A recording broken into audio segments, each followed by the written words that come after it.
Deku? I think he's some pro. By clouds. My head in the clouds not coming down. Chapter 38. Be the best. Katsuki flexed his hands as he waited for the match to be announced. The mutt would probably have a few words to say about his behavior in the last round. Whatever. It's not like he actually hurt those 1B losers, and they deserve what they got. What was he supposed to do, just roll over and take it? No, he needed to teach them a lesson. But wasn't that what he'd said about Deku? Ugh, this whole anger management bullshit was confusing. But it was apparently necessary, since he didn't want to end up like Endeavor. Katsuki was still reeling from the fact that the arsehole was apparently secretly abusive. He shouldn't have eavesdropped, but what else was he supposed to do when Icy Hot insisted on giving declarations of war to Deku of all people? He'd just been trying to track him down and insist Todoroki gave him a declaration of war instead, not uncover the scandal of a century. "He was kinda a hotshot in middle school! Katsuki Bakugo!" Mike screamed. "Then, the one I'm personally rooting for, Ochaka Uraraka!" Katsuki scoffed. Way to be unbiased. Whatever. If people were rooting for Roundface, that was on them. But he was still gonna destroy her. She hung around with Deku, which meant that she was a loser, but also meant that she was probably smart, since Deku wasn't a complete idiot. Besides, his mum had taught him what a force of nature a determined woman could be, so if Roundface was gonna give it her all, then so was he. "If you're gonna give up, Roundface, do it now, 'cause I'm not gonna hold anything back." Uraraka got a determined look on her face. "Giving up isn't an option for me." Katsuki smiled. Good. This meant that this would actually be a fight, not a one-sided beatdown like he used to give Deku. If he wanted to be the best, he had to beat people who were actually giving it their all. And the mutt couldn't even get mad because he had the school's permission. This was gonna be fun. "Let the 8th match begin!" Uraraka ran at him immediately. She was probably gonna try floating him out of bounds as fast as she could. An explosion to the face should stop her, though. She must be weaker than he thought if she couldn't even dodge. A movement caught his eye through the smoke. He should end this quick if Pink Cheeks wasn't even gonna put up a fight. Just pin her with an explosion like he did to that mist bastard back at the USJ. "There's no way you can beat me!" He pinned her with enough force to give her some nasty burns, but she wasn't that small, was she? The smoke cleared, and he found himself pinning a jacket instead of the person who was supposed to be inside it. Damn, smart move. But where was she now? If it were him, he'd come up from behind. He turned around and blasted behind him, smoking as Uraraka went flying backward. Apparently, she was strong enough to be a good opponent, 'cause that was close. What followed was like a smoky game of whack-a-mole. As soon as he exploded her, she'd come at him from a different direction, forcing him to counter as she dodged and used the smoke as cover. He'd never have to fight this hard against those extras in middle school. This was fun. She was gonna die, though. "Hey! If you really want to be a hero, stop acting like a bully!" Katsuki froze momentarily as a voice echoed from the stands, and the crowd started booing him. Was he being too harsh on Roundface? He shook his head as Uraraka forced him to counter with another explosion. No, he knew firsthand what bullying was, and this wasn't like that. Uraraka was forcing him to counter at every turn, so this wasn't the beatdown it probably looked like from the stands. This was a fight. "Whoever started this uproar should be ashamed." Katsuki caught his breath as Aizawa started talking. He didn't think he'd ever heard the hobo sound so passionate. "Bakugo's fierceness is an acknowledgement of his opponent's strength." So the hobo did know what he was talking about sometimes. For the first time since the fight began, Uraraka stopped coming at him for long enough for the smoke to clear. Even after all that, she still wasn't dead. This wasn't over. She wiped a trace of soot from her cheek. Thank you, Bakugo, for keeping your eyes focused on me. What? What was Pink Cheeks talking about? Of course he'd been focused on her. He had to keep her from touching him. What? Release! Wait, what was she releasing? She'd never touched him, so... What? He glanced around and noticed that the entire arena was suspiciously clear of debris. Which meant... Katsuki looked up. Shit! He ignored Uraraka running at him as he braced his wrist. This was gonna hurt. Katsuki had only let loose a few giant explosions in his life, since they always took a while to recover from, and he wasn't known for being patient. But he had to blow that rubble to smithereens. There was no other way for him to win. He had to prove he was the best. The crowd gasped at the sheer size and heat as he vaporized her finishing move. Damn, Roundface had gotten pretty close to beating him there. He turned back to face her as the now tiny rubble fell like hail around them. I figured you'd have some stupid plan to beat me, he growled. You're friends with that damn nerd after all. He grinned as Uraraka got to her feet. So she still had some fight in her. Good. Alright then. Time for us to get serious. He ran at her, but stopped when her legs gave out and she fell to the floor. No! It couldn't end like this. They were just getting started. Katsuki watched in shock as she tried to crawl forward and keep fighting before finally passing out. That kind of determination. Uraraka is unable to continue, Midnight announced. Bakugo advances to the next round.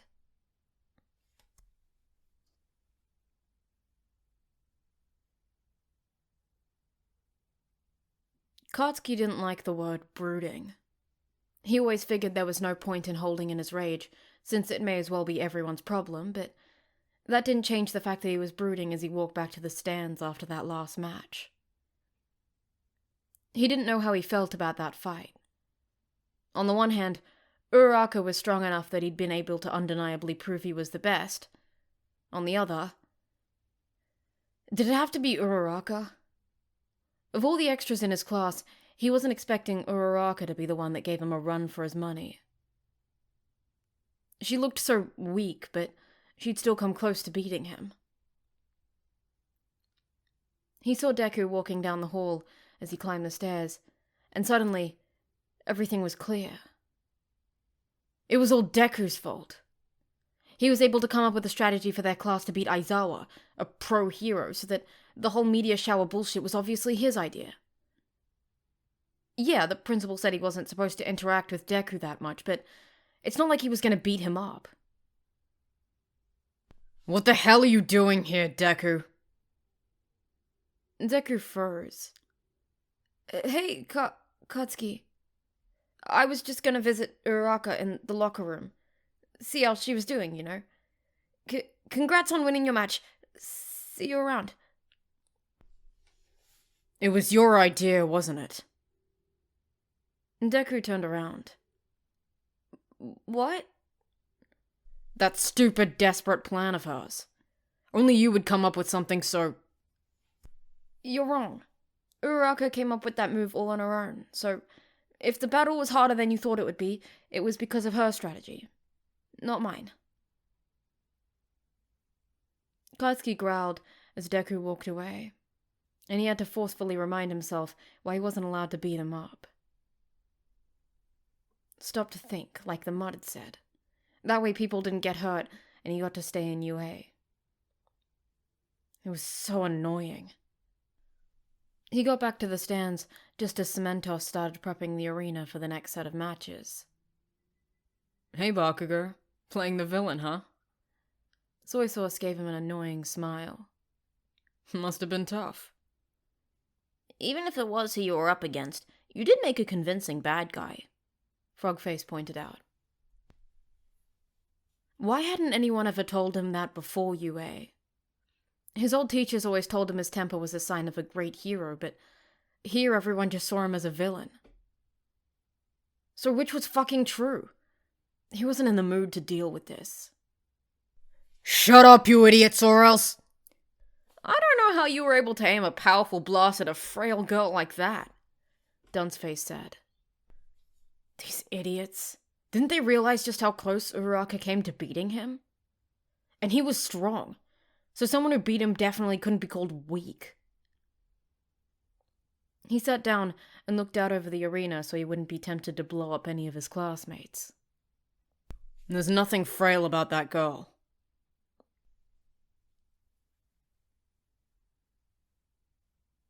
Chapter 39. Hot and Cold. Izuku paused with his hand on the door to the locker room. It sounded like Uraraka was talking to someone, maybe on the phone. It had taken him a bit longer to reach than he'd planned because of that whole thing with Katsuki, and he didn't want to intrude. I failed. What? Just because she lost didn't mean she failed. She held her own against Katsuki and almost won. She even managed to put Katsuki on edge, which Izuku had never seen before. She was amazing. So, why did she think she'd failed? I know. I just wish I'd gotten more chances to show what I was made of. Maybe he should leave and come back later? But it sounded like Uraraka was crying, and he didn't want to leave her alone. Thanks, Dad. Love you. Bye. Izuku hesitated another moment before knocking on the door and pushing it open. Uraraka, are you okay?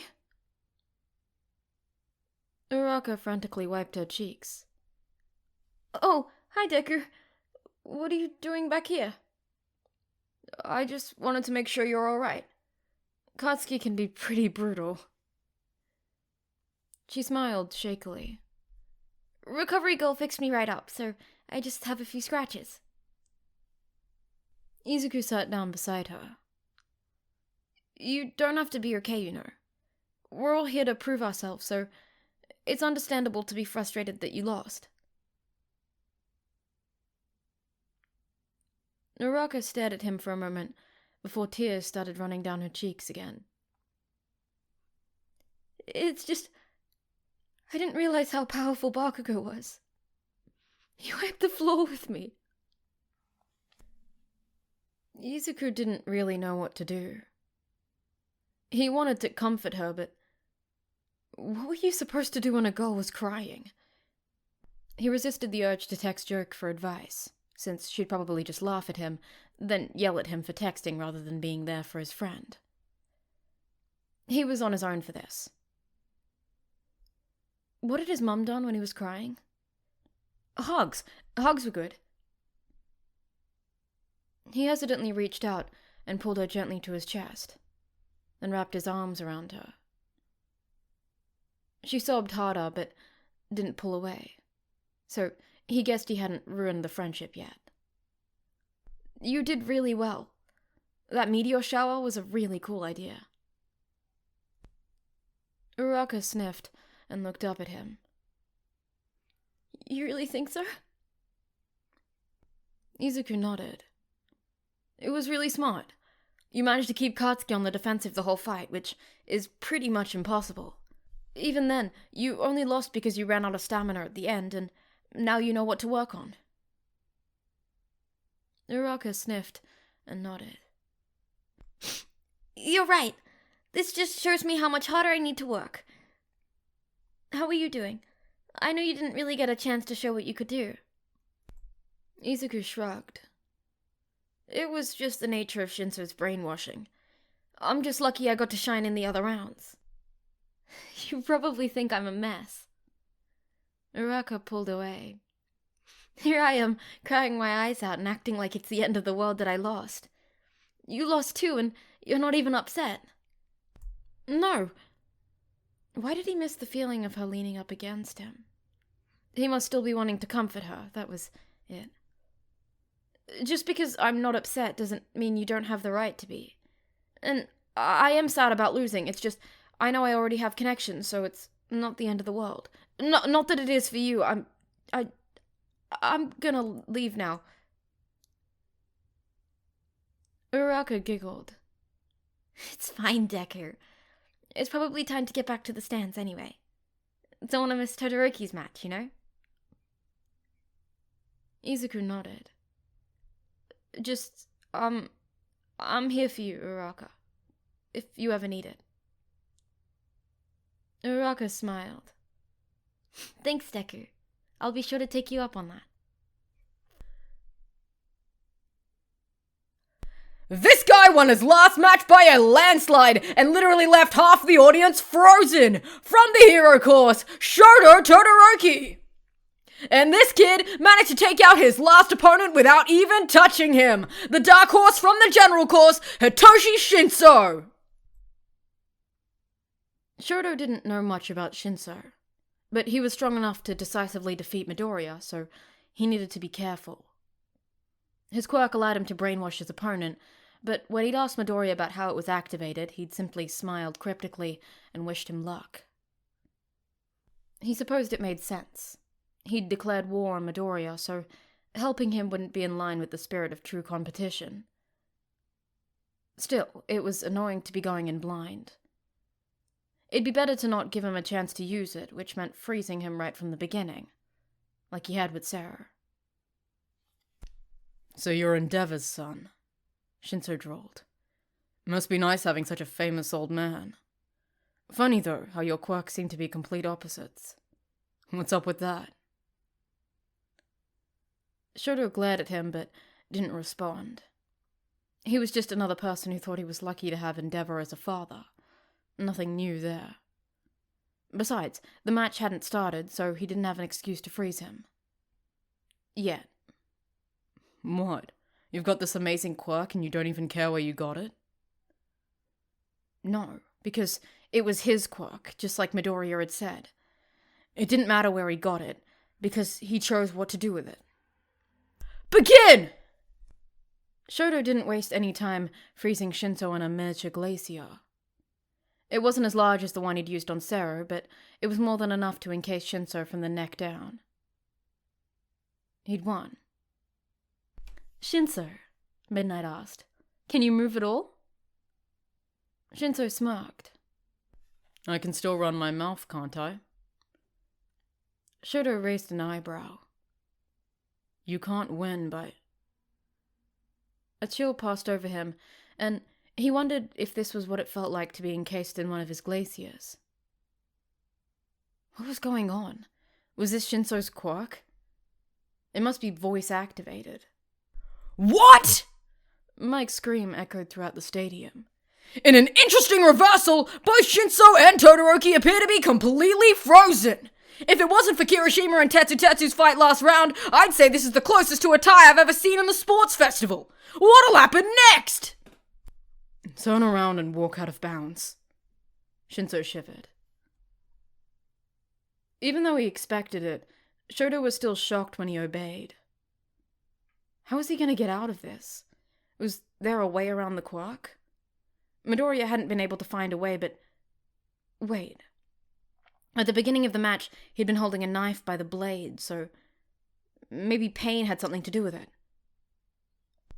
What are you doing, Shoto? Sorry. He felt bad for the people sitting around his father. He knew from experience how hot his father's fire got when he was angry. Snap out of it!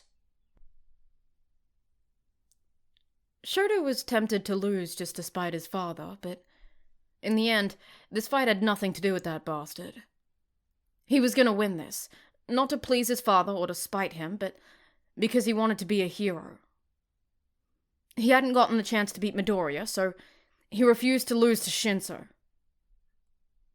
If the secret to breaking the brainwashing was pain, he knew how to win. Even if he couldn't stop himself from obeying Shinso's orders, he probably still had enough control to activate his quirk and lower his body temperature. For the first time in his life, Shoto was grateful for the hypothermic effect of his quirk.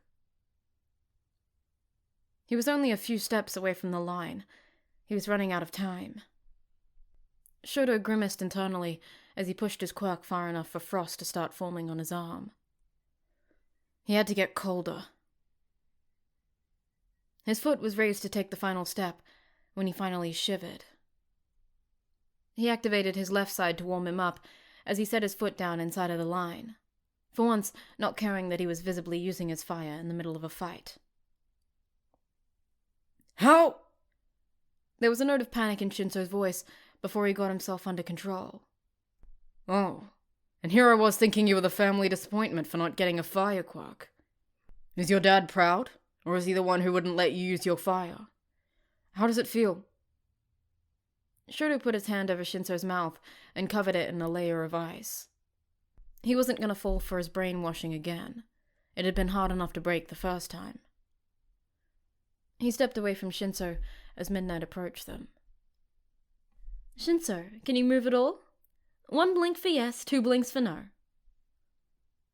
Shinso's eyes watered as he blinked twice.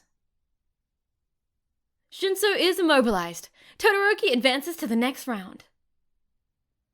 Shoto immediately put his left hand on Shinso's shoulder and began melting him out of his ice. His win was a testament to how painful hypothermia was. It's clear how you managed to defeat Midoriya so easily. Good match. Shinso shivered as he was finally able to pry himself from the ice. How did you manage to break my hold? I was still able to activate my quirk, even if you had control over my limbs. I gave myself hypothermia. Shinso stared at him as some robots came over to lead him to Recovery Girl. Impressive. Thank you. I look forward to fighting you again. Shinso nodded and followed the robots as Shoto went back to the student areas through the opposite tunnel. I'm glad you're finally seeing reason, Shoto. Endeavor was leaning against one of the walls. He must have left the stands as soon as the match was over. Now that you've publicly abandoned your childish rebellion, we can get back to what's important. I'll lead you down the path of the mighty, Shoto. Of course his father would see him use his fire and think he was content being his masterpiece. You're a fool to think my feelings could be so easily reversed. Instead, for that one moment I forgot all about you. He refused to meet his father's eye as he walked past him and left him in the darkness. Whether that's good or bad, I don't know, but it's beginning to look like maybe I don't need you.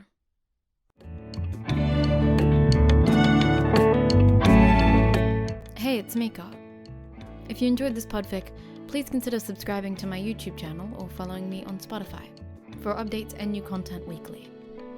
Also, consider supporting me on Ko-Fi, link in the description. Anyways, I hope that you have a great day or night, and that your favorite author posts the exact fanfiction you visualized when you were meant to be doing work yesterday. Until next time.